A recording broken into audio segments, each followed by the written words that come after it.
Happy 5th of July, everybody. Hope you had an awesome holiday. This, of course, is actually Friday, July 2nd. Heath and I are recording this one, but airing it on Monday, so you can all have something to enjoy on your day off. And honestly, I hope everybody just had an amazing, I hope it was better than last year. Last year, 4th of July absolutely sucked. So I'm hoping it's only Friday right now, but I'm expecting a fun weekend for everybody around the country and hopefully all of our international listeners as well.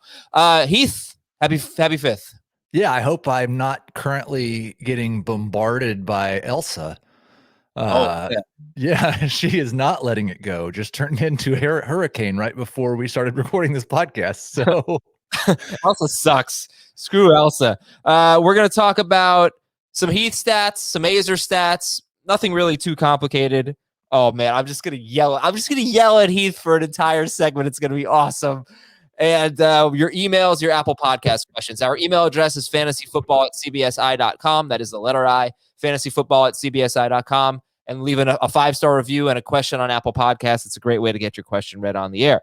We'll start with an email of the day. It is from Matt in somewhere in Canada.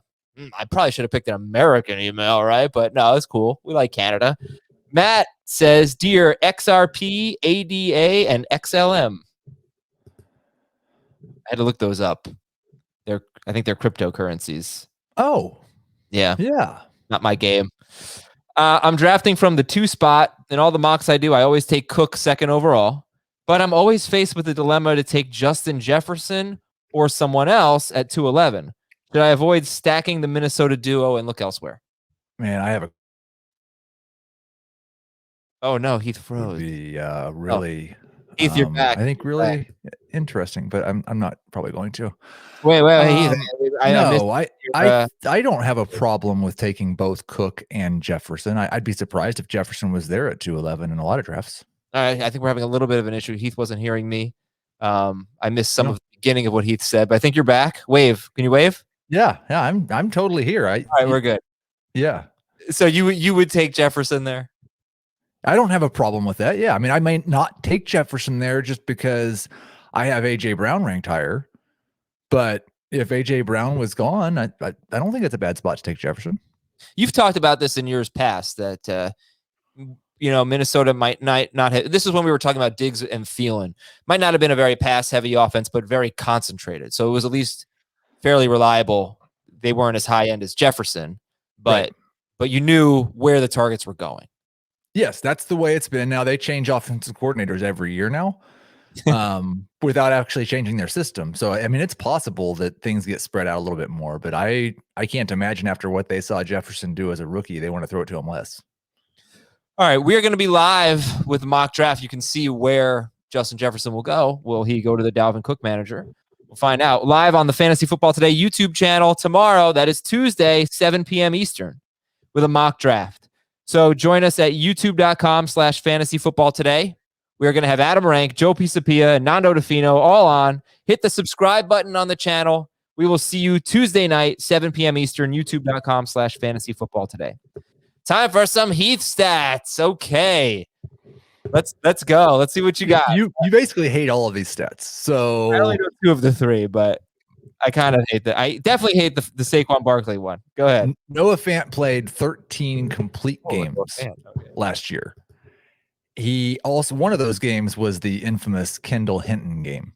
So I think if you were putting together an Azer stat, you would very comfortably say, let's look at his 12 games with a quarterback that he completed. In those 12 games, 56 catches, 625 yards, 3 touchdowns. Ignore the extremely unlucky touchdown rate for a moment. That's 11.5 PPR fantasy points per game, despite that touchdown rate. Is that great? No. But it was better than every other tight end besides Kelsey, Kittle, Waller, and Andrews last year. It was a 0.5 point better than TJ Hawkinson last year, despite the fact that he only scored 3 touchdowns. I don't hate the stat. I really don't. I hate the omission of Courtland Sutton in the Noah Fant analysis. That's my only thing is what happens there. Well, it's not. And this is kind of like, I can't remember who else we've talked about with this similar situation, but it's not, I don't think Courtland Sutton targets went to Noah Fant. Tim Patrick, KJ Hamler, and Deshaun Hamilton combined for like 170 targets last year. Those guys are the guys that lose targets to Cortland Sutton. I don't think the tight end targets go to him. So the Azer stat that I would respond to Noah Fant with, and Noah Fant is someone that worries me a little bit, because if I'm drafting Noah Fant, maybe 8th round? Yeah, instead of TJ Hawkinson in the 5th. I at least want a shot at Noah Fant being a top 5 tight end. Mm-hmm. And the stat that I gave, I don't remember what show it was, Friday or whatever, was that there's only been one tight end in the last 5 seasons who finished top 5 and wasn't second or first on his team in targets. And that was... But on a per-game basis, if you only count his games that he played a full game with a quarterback, he was a top 5 tight end last year. I mean, and he was first or second on his team in targets. I just don't know that he's going to be that this year because of Sutton, right.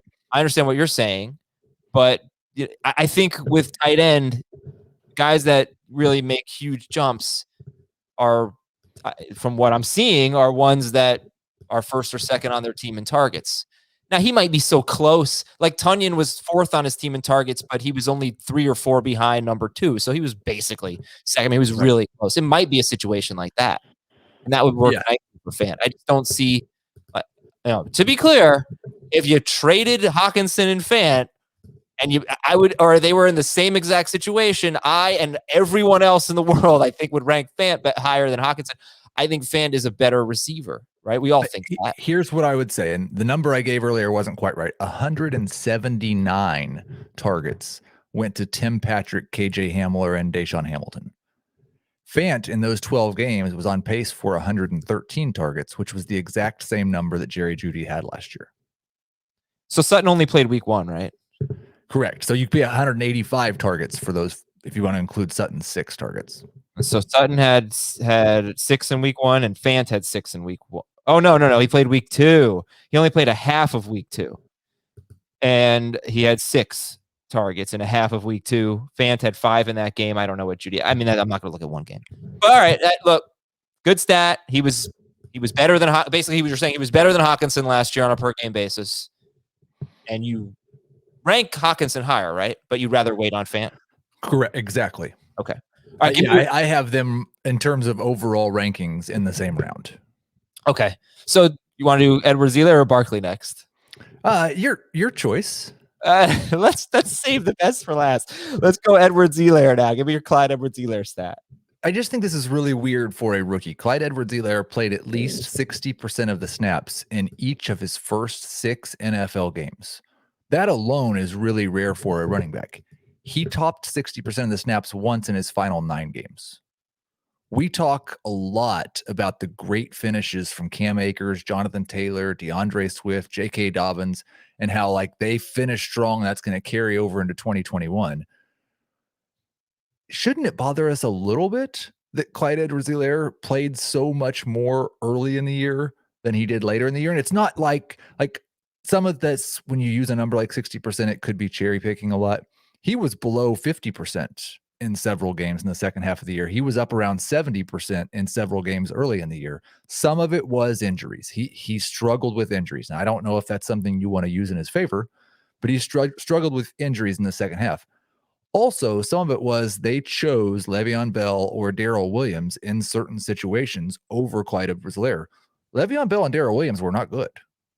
They just chose to play. They trusted them more in certain situations than they trusted him. After they trusted him enough at the start of the year to play him as a workhorse back the first 6 weeks. Well, I don't know how you're projecting the Chiefs, but I do think their offensive philosophy, I feel like I keep repeating these things. Sorry. Their offensive philosophy is going to have a major, major impact on 4 players. Kelsey and Hill and Mahomes are going to be great no matter what. But if they go back to first 6 games of the season, before the Le'Veon Bell trade, and I don't think Bell had anything to do with that. It just happened to work out this way. First 6 games of the season, Mahomes 36.5 pass attempts per game. Last 9 games of the season, 41 pass attempts per game. And I think it's even more tilted if you go like the 7th game of the season was a blowout and they didn't throw much. Their philosophy changed. They stopped running the ball. and that's what killed Clyde Edwards-Helaire. If they go back to the first 6 weeks, Clyde Edwards-Helaire was on pace for 285 carries and 56 catches. So he had bad touchdown luck, but he actually was better than not Taylor. But like, it's funny. It's another 6-game sample size. And Edwards-Helaire's first 6 games were better than most of the other 6-game sample sizes when you look at Swift and Dobbins and Gibson and all that, not Taylor's. But so I just don't know what the Chiefs are going to do offensively. Are they going to try to be more balanced? Are they going to go back to just being amazing? Just give the ball to Mahomes and let him throw 40 times a game? Because if they do, Kelsey and Hill could be the 2 most valuable players in fantasy behind McCaffrey. So I don't know. What do you think about their philosophy? I don't have any idea, but I would anticipate they have Patrick Mahomes. They're going to be pass heavy. And the other thing is like I think that explanation correlates well with why Clyde Edwards-Helaire didn't play very much, because he was not very good in the passing game. He was below average on a per target basis. His catch rate, 67% for a running back playing with Patrick Mahomes, is pretty awful. And he didn't block particularly well either. So like that makes sense. They passed more, he played less. Part of the whole thing, though, about the Andy Reid running back is how involved they've been in the passing game. And that just hasn't been as true with Patrick Mahomes. And it certainly wasn't true for him. Okay, what about Gibson versus Edwards-Helaire? What about Dobbins versus him? I pretty strongly prefer Gibson to Edwards-Helaire in all formats. I will take Dobbins over him in non-PPR and half PPR. If it's full PPR, he's kind of like I always rank or project Nick Chubb in full PPR outside of the top 12, and everybody's like, why don't you think Nick Chubb's awesome? And it's because he's going to catch 14 passes. I don't know how many. I'm not going to project Dobbins very well on PPR. Okay. All right. And now your Saquon Barkley stat. Several Saquon Barkley giant stats. You can just explain these one at a time. The first one's just interesting, and it's actually a Daniel Jones stat that could apply to Saquon Barkley. Daniel Jones averaged 35 pass attempts per game last year in losses. He averaged 26.6 in wins. Okay. That is a massive gap compared to other teams with a similar record. Like Kirk Cousins was 31 to 33. It wasn't much of a difference. Justin Herbert was 38 to 40. Not much of a difference. Teddy was 32 to 33. There was a the Giants, when they had a lead, did not want Daniel Jones throwing the ball. This is bad for Saquon Barkley? Just interesting. But I think it would be bad for Saquon Barkley if the Giants, with maybe an improved offensive line, but still likely no better than average offensive line. I would say you'd have to project below average. Yeah, you do. Yeah. If they are run heavy in an obvious way, that's bad for Saquon Barkley because he's not going to be efficient as a runner in that environment, and he's not going to have very many targets. He's so good. I think he can overcome. I don't think he can be like 5.5 yards per carry or something, but. That brings us to the second stat that's just really, really weird. Read it. In 20 games with Eli Manning, Saquon Barkley averaged 5.2 yards per carry. In 11 games with Daniel Jones, he's averaged 3.8 yards per carry. Yeah, you know he was hurt, though. He came back from that ankle injury. He played, I would say, probably half of those games. Well, he wasn't hurt week 1 of last year. No, and they played the Steelers in week 1. And he averaged 0.4 yards per carry. Really bad. And I went back and I found some other running backs, great running backs who had performances like that. I don't know. I think he's 4.5 yards per carry or better. I think that probably depends. Like, I think that's in the range. I probably have him projected right. I'm going to look. I probably have him projected right around 4.5 yards per carry. Yeah, I've got him just over that, 4.6. But with Barkley, if he's the same player that he was, and that's obviously the big question, but if he's the same player that he was, he's the most explosive running back in football. He's the most likely to break off a big run, and that's obviously going to help his efficiency, the look of it. He's probably not more likely to break off a big run than Nick Chubb. I mean, maybe on historical evidence that we Chubb have. is terrific at that, and I love Chubb in that regard. But right. I know you love Chubb. I do. Oh, hey, Ben. What's up? Hey, good to see you, Ben. Right on time. And then the final Barkley stat was that he averaged 20% more targets, right around 7.4 per game with Eli Manning and 6.1 per game with Daniel Jones. Yeah, so this one's really interesting. Well, first of all, 6.1 per game is still pretty good, right? Yeah, it's a 96 target pace. Yeah, I mean that's great. And I've said this a lot. If you look at Barkley in his rookie season, his first 8 games, he was basically Matt Forte. He was on pace for 116 catches and 142 targets. But then, and this is all Eli Manning this year, and they had a bye in week 9. And then after that, you said 6.1 targets per game for Daniel Jones. After those 8 games, the last 8 games of the regular season, he didn't play in the playoffs. So the last 8 games, 6.3 targets. So that's, yeah, I mean, I think Barkley is like a 55 catch guy, something like maybe a little bit more upside. And I don't that's think a big difference maker in the passing game. This is not, none of this was actually to troll you, even though it's fun to troll you. It was because I was writing the lead to my bust piece, which is out on the site now. And Saquon Barkley is the feature bust, I guess, in my most recent bust column. And the reason is in the consensus rankings, he's RB4 currently. I was using the consensus rankings, not ADP, but like consensus expert rankings for who I said saying the industry's too high on. If he doesn't have 2018 upside, but he does have currently not 100% risk, possibly playing behind a bottom 10 offensive line risk, possibly playing on a team that scores 25 touchdowns again risk, he should not be a first-round pick. Yeah, I mean, I think if he's healthy, he's a first-round pick. Because of what he did in 2018. Yeah. And at the end of 2019, I mean, the end of 2019, when he I guess he got healthier, he was incredible. You know, he was incredible. And not to mention, like, Jason Garrett is just a guy who likes to punch the ball into the end zone.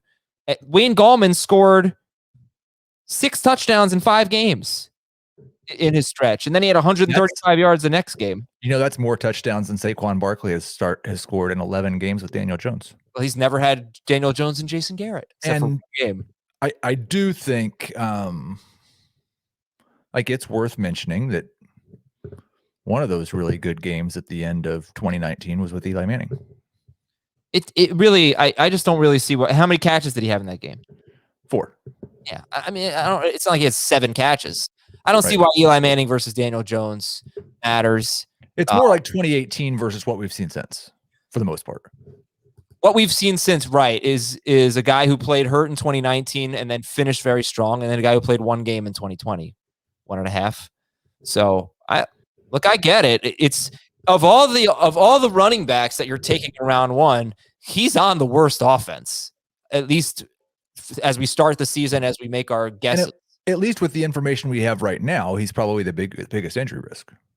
Yeah, I think that's fair. And I think there is definitely some risk there. You're just hoping that he's still that special talent. I don't know that we even need the Azer stats. Heath did a great job with your stats. We can save the Azer stats for another time. Let's get to our listener questions here. First from Apple Podcast. This is from Ballin $32. Really? Can we do the Azer stats on FFT and 5? No, I'd like to save them for a you know, because I don't want to do more work. So here's our for Ballin $32 in a small town close to Ogden, which is in Utah. You know any small towns in Utah? No, I stayed in Utah for a couple of days in a place not far from Vegas and did some rock climbing, but I can't remember even the town, and it wasn't that small. Plain City. Great. Plain City. Perfect. Hi, Michael, Tom, Lionel, and Ken. Mom. No. Please rate. The question is, please rate the Jaguars receiving room. B-. Yeah, and also rank them. Oh, okay. I think I go Chark, Marvin Jones, Chenault, but the difference in ADP is probably bigger than I'm going to readjust the projections on Jacksonville a little bit because it's a new regime. And the only guy that they chose to actually have on the roster is Marvin Jones. And the quote we saw about Chenault's been great. The quotes we've seen about Chark have not. So I'm going to move them a little bit closer together, but it'll still be Chark, Jones, Chenault. Okay, so Michael. Like I was thinking Michael Jackson and Lionel Richie. Yeah, I think this might be people who sang "We Are the World." Okay. Michael Jackson, Lionel Richie. Is there a Tom in there? I don't think there's a Tom. Kenny Loggins was in there. Kenny Rogers was in there. I don't know, man. It's probably something football that I should get. From Hobbsy Jr. I'm starting a salary cap league, 2 keepers, half PPR. Any strategy advice you could give me would be great. So again, this is a salary cap league, 2 keepers, half PPR. Starting it up. Give him some advice for a salary cap league.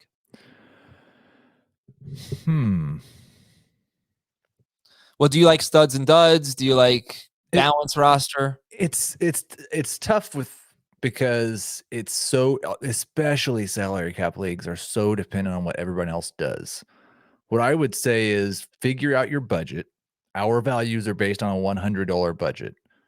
Put together values before the draft that you believe players should go for, whether it's based on ours or like whatever system you want to use. Have some values that correlate to the total amount of dollars that are available, and then really pay attention early on, because sometimes in auctions, the first 10, 15 players, like Jamie's thing was always, I'm going to sit out the first 30 players or something. And that works really well as long as people are overpaying early. It does not work out well in drafts where the first 10 to 15 players go below what you think they should. Then there's I've been in that situation where there's a bunch of money left at the end, and you'll see like the number 5 wide receiver, who happens to be the last one of a tier, goes from lots more than the first 4. So you really got to pay attention. The other thing I would say in terms of nominating, there's 2 strategies. I like Jamie's strategy of get your kicker and defense early, or make somebody else pay $2 for it when you don't want to. The other thing out of 100 usually, right, might be 3. The other thing is the high profile guys that you don't want, the guys that would be your busts. Those are my favorite guys to nominate, because you're making people spend their money on guys you don't want anyway. Yeah, I don't know why I always feel like the 5th, 6th round pick guys are the best values, And in ours, there's almost always a starting tight end and a starting quarterback that goes for $1. Absolutely. Yeah. So they're so fun. In fact, the fantasy baseball league that I check in on the most is the one salary cap league that I'm in, because this is really, it's the best way to do it. You're never just at the mercy of who's available on your draft board. Everyone's available. Then you have to come up with this strategy and you have to put it all together, and it's the best. Yeah. And I'm in 7th place, but I'm only 5 points away from being in 4th place. So I'm doing okay. Got some pitching injuries. Need to get healthy there. But when you draft Steven Strasburg and Corey Kluber, what should you expect? From Conman 3, I have Tua in the 15th round of a Superflex keeper league. Is that value too good? Yes. Is that value too good to pass up? Thoughts on Tua's possible outcomes? You keep him. As far as the possible outcomes, there's way more than 2 of them. I still believe like his pedigree gives us reason to believe that he could make a major leap this year, especially with Jalen Waddle, Will Fuller, and Devontae Parker as receivers. And there's still significant risk that he just doesn't ever regain what he had in Alabama 3 years ago, I guess it was now. So very much a great keeper at that cost. Also not someone you can totally rely on. From the Ronster 2008. Hello, Thomas, Cameron, and Drew. Are those Saints? I was thinking Jordans. Why? Who's Drew Jordan? I don't know. JD Drew. Maybe JD's first name was Jordan. Cameron Jordan, Michael Thomas. Yeah, Cameron Jordan, but this doesn't make sense. Oh, Saints. Yeah, but it's Thomas, Cameron, and Drew. It's not Michael, Cameron, and Drew. All right, we're going to hit up Google.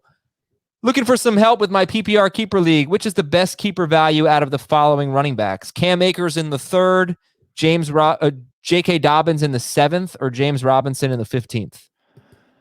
PPR. I will still go with Dobbins, even though it's PPR. The only thing I'm seeing here are Saints. Going Saints.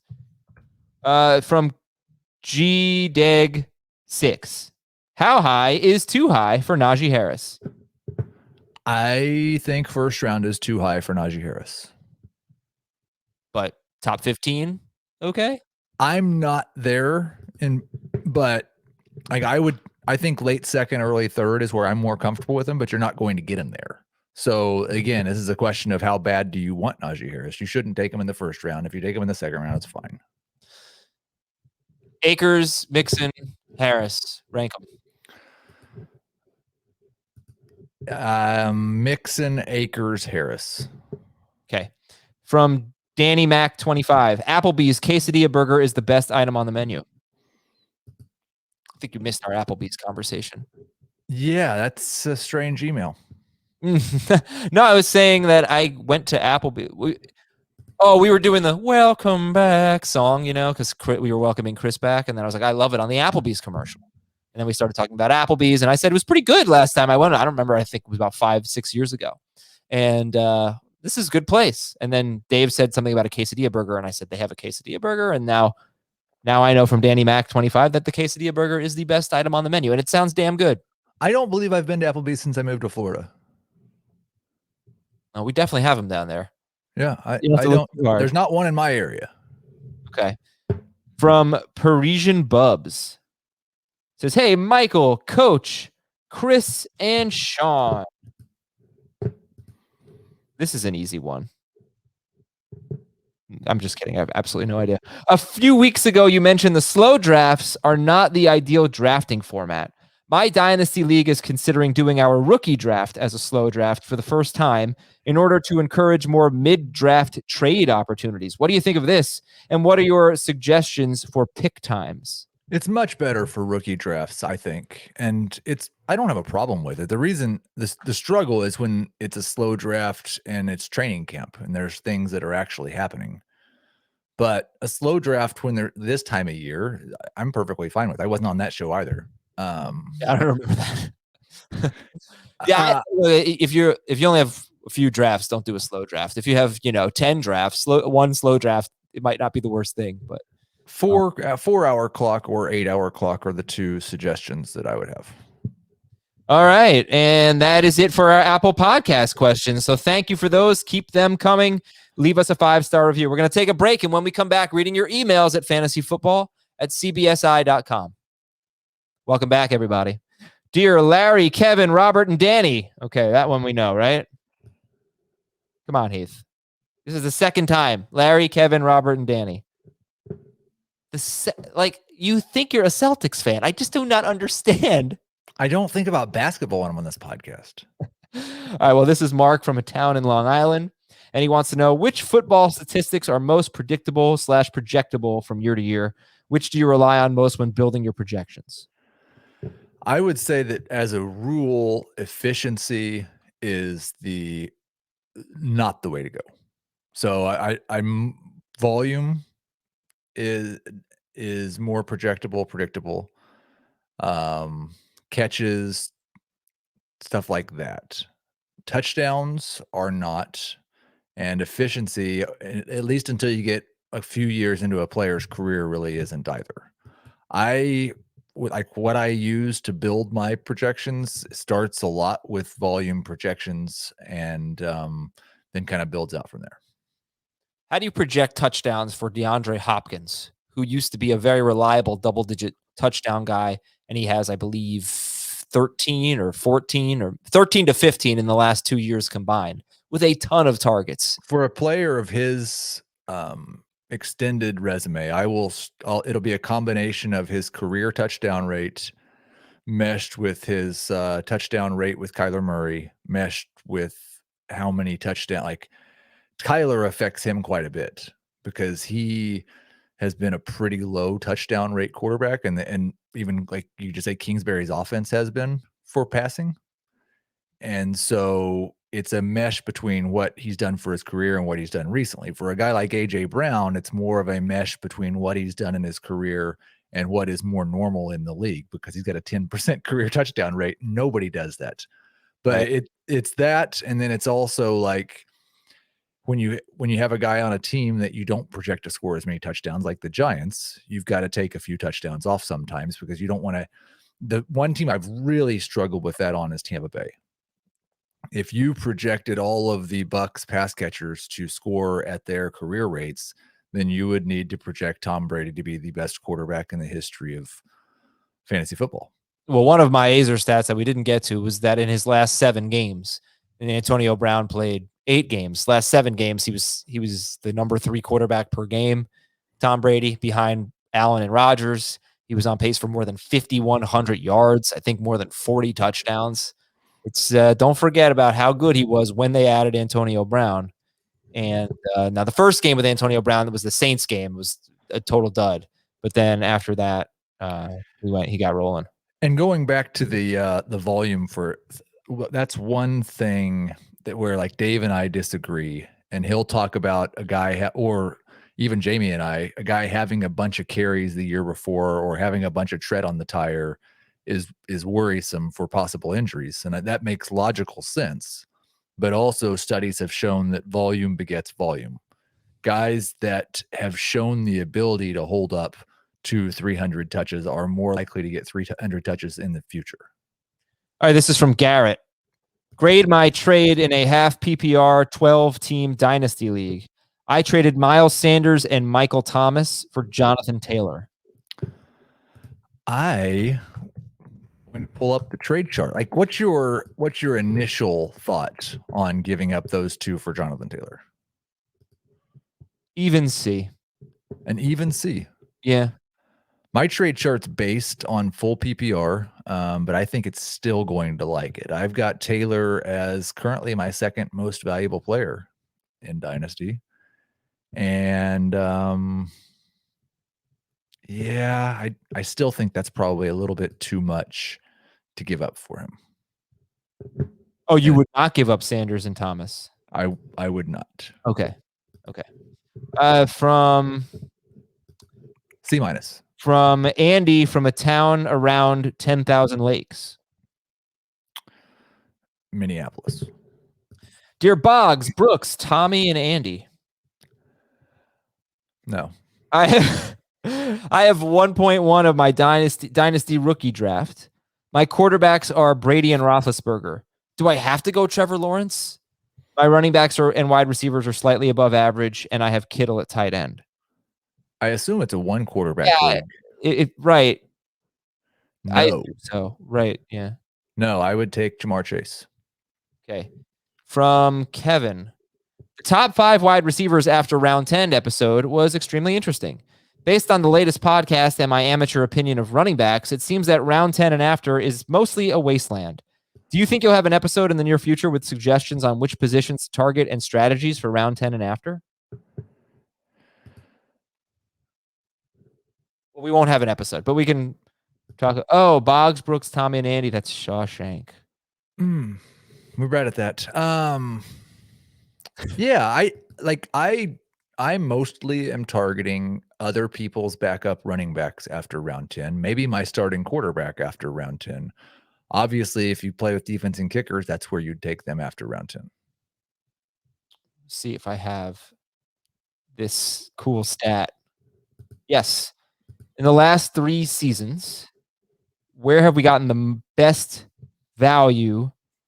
All right. How many great values have we had after round 10 or later? So these are guys who finished in the top 6 at quarterback or tight end, or the top 18 at running back or wide receiver. I randomly picked those arbitrary numbers. Top 6 at quarterback or tight end, top 18 at running back or wide receiver. How many of each position? 5 quarterbacks, 7 running backs, 5 wide receivers, 9 tight ends. Tight end has actually given us the most value in round 10 or later. I was surprised it was only 5 quarterbacks, but if you made it like round 9, it would have been a lot more. You had like Josh Allen and Aaron Rodgers, last year were very close to round 9. One was picked, it was 8.10, one was 9.05. The year before that, Lamar Jackson and Jameis Winston were both in round 9, and they finished in the top 5. So round 9, it felt like, then it would have been a quarterback discussion. You go round 10 or later, quarterback and wide receiver, only 5 great values, 7 running backs, 9 tight ends. There you go. Yeah. Okay. And one more email from Luke. Subject line: do I dare keep Daniel Jones? And then the email: gotcha. Of course you don't have Daniel Jones on my championship winning team. Okay. So he says, who do I keep in full PPR, super flex, 2-keeper league, 6-point per passing touchdown? So it's super flex and it's 6-point per passing touchdown. Okay. He has, and he can only keep 2. He has Justin Jefferson, Calvin Ridley, AJ Brown, and Tyreek Hill. He also has Dak Prescott and Austin Eckler. And he has to just keep 2 of them. It's full PPR. Holy cow. I mean, I'm keeping Dak. By the way, it's 2 wide receivers, 2 running backs, but also 3 flex and a super flex. I'm keeping Dak and Tyreek. Okay. Folks, that's it. I got to say 4th of July is my favorite holiday. So, yeah, well, I love it. Happy 4th. I'm glad you enjoyed it so much. Oh, the burgers I made were fantastic. Good. And the hot dogs. Thank you all for listening. I hope you had an awesome holiday weekend. Back tomorrow with a more live episode of Fantasy Football Today. See ya.